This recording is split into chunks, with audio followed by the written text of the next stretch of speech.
How to enter referral codes on Temu app. Let's get started. Launch your Temu app.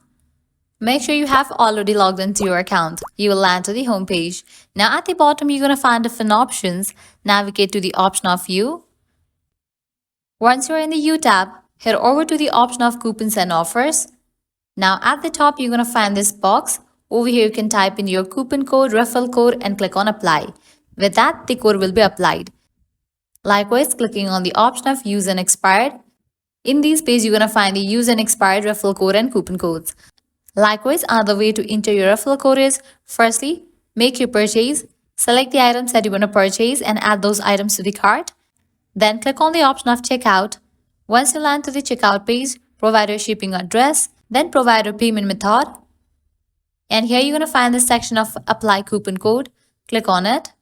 Now over here as well, you can type in your coupon code or referral code and click on Apply, and this will be applied to your purchase.